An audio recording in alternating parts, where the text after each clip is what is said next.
Alors, j'ai deux articles à vous montrer là sur Automobile Propre et sur AutoPlus sur les voitures électriques après bonus et prime à la conversion. Alors, donc là, Automobile Propre nous en a listé 5. La Zoé, 20 000 euros. Alors, nous avons indiqué à moins de 20 000 euros dans le titre. La finition d'entrée de gamme Life avec la batterie de la Zoé est habituellement proposée à 32 000 euros TTC en déduisant le nouveau bonus et la prime à la conversion réalisée. Elle descend tout juste à 20 000 pile poil. Pour ne pas faire mentir notre titre, si vous êtes intéressé par ce modèle qui a comme gros avantage de pouvoir exploiter au mieux les bornes 22 kW, très majoritaire dans les réseaux de charge publique, demandez au concessionnaire de vous faire une réduction exceptionnelle de 1 euro. Et comme justificatif, votre demande dit que c'est Automobile Propre qui le suggère pour la crédibilité de ces articles. Oh, qu'est-ce qu'ils sont drôles, Automobile Propre. Oh là là, quel humour. Donc là, on nous, voilà, ils nous rabâchent du coup les caractéristiques de la Zoé. Alors le Kona, donc 19 500 euros, attention à ce prix-là, évidemment, c'est la batterie 39 kWh, hein, c'est pas la 64, vous vous doutez bien. Ce serait trop beau, hein, 64 kWh à ce prix-là, pour le coup. D'ordinaire, la version avec la plus petite batterie de 39 kWh de capacité énergétique offrant une autonomie de 289 km est affichée au prix de 34 900 euros TTC, ce qui au passage est quand même très cher. Hein.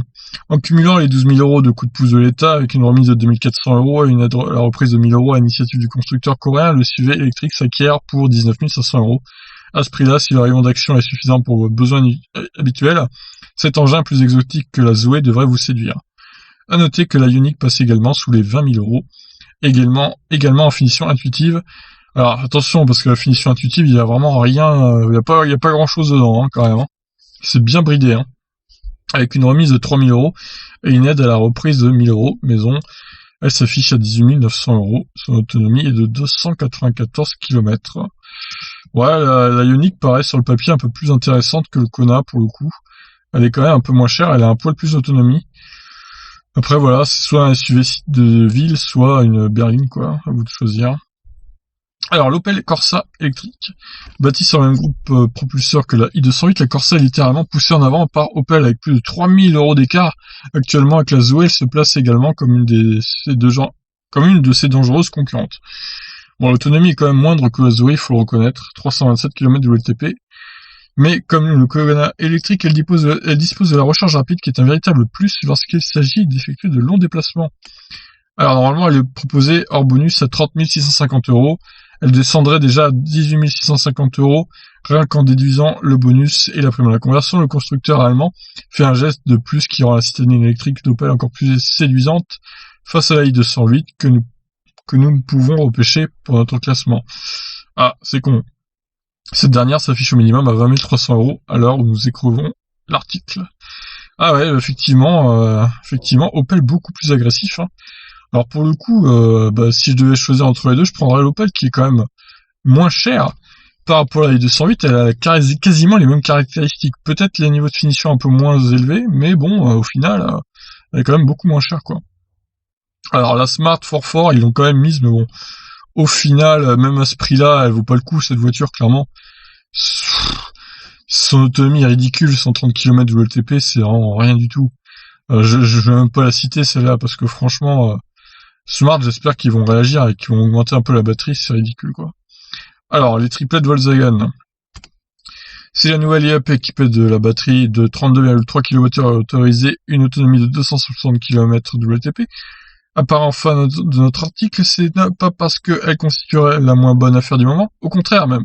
Habituellement vendue au prix de 23 440 euros, en tenant compte du fait que le bonus gouvernemental ne peut être supérieur à 27 euros du prix du neuf, elle se montre particulièrement accessible à 12 111 euros, et ce avec un équipement très largement suffisant. Ses jumelles Seat Mii et Skoda Citigo le sont encore plus avec un tarif qui descend respectivement à 11 002 euros, et 10 768 euros. Oh, allez, non, c'est vraiment des tarifs assez canons, hein, c'est clair. Ces chiffres mettent véritablement la voiture électrique à la portée d'un nombre de beaucoup plus important de ménages. C'est encore plus vrai pour ceux qui peuvent aussi bénéficier d'une surprime comme résident d'une ZFE, zone à faible émission. Et vous, avec un budget de 20 000 euros, laquelle de ces voitures électriques choisirez-vous et pourquoi? Ah ah. Eh bien, si j'avais un budget de 20 000 euros, maximum, je pense que je prendrais l'Opel qui est quand même niveau rapport qualité-prix, je pense qu'il est quand même pas mal. faut le dire, 16 700 € pour 327 km d'autonomie, c'est quand même pas mal. Le Kona 39 kWh, je le trouve encore un peu cher. Il aurait été autour de 16 000, pourquoi pas aussi, je l'aurais peut-être pris. Mais bon, là, 19 500 pour une voiture qui a même pas 300 km d'autonomie, c'est quand même un peu juste. Hein, même si j'aime beaucoup la voiture, honnêtement, c'est quand même pas top. Hein. Bon, la Zoé à ce prix-là, évidemment, elle n'a pas la recharge rapide. Certes, elle a plus d'autonomie que l'Opel, mais bon, ça reste une Zoé. Après, c'est pas la folie. En plus, c'est la finition d'entrée de gamme, donc c'est quand même pas folichon, quoi. Voilà, donc vous avez mon choix, je prendrai l'Opel, moi. Alors, on va passer à celui d'AutoPlus, qui a rajouté des voitures, du coup. On va pas se taper l'intro, hein, du coup. Alors, ils ont rajouté l'Audi A3 Sportback 40 e-tron. Alors ça, c'est pas une voiture électrique, pour le coup, c'est bizarre qu'il l'ait mis d'ailleurs ouais, j'ai vérifié, et du coup, c'est pas du tout une voiture électrique, donc celle-là, vous la comptez pas. Donc AutoPlus, n'importe quoi. BMI 3, alors elle commence à 39 950, elle pourrait aller jusqu'à 27 950. La DS3 Crossback e-Tense, 39 200, 27 200. Bien que j'ai un doute sur la DS3 Crossback aussi. Est-ce qu'elle est vraiment en dessous de 45 000 prix de base? Ça m'étonne un peu. Surtout elle est so chic. Bref. Alors la Fiat 500, c'est sûr qu'ils ont raison, oui, du coup. Elle serait à 25 900 €, donc si elle est sortie actuellement, bon, évidemment, elle est loin de sortir encore cette voiture, donc il y aura plus de primes boostées d'ici là. Mais c'est vrai que rien qu'avec le bonus de 7 000 €, ça la met à 30 900 €, c'est un peu mieux déjà. La Honda E descendra à 23 060 €, donc la Ioniq et le Kona, on l'a déjà vu précédemment. Alors les Kia Niro et Kia e-Soul, ça c'est pareil, hein, c'est les versions 39 kWh, c'est pas les versions 64. Alors il reste assez cher, hein, pour le coup, je trouve. Beaucoup plus cher que le Kona.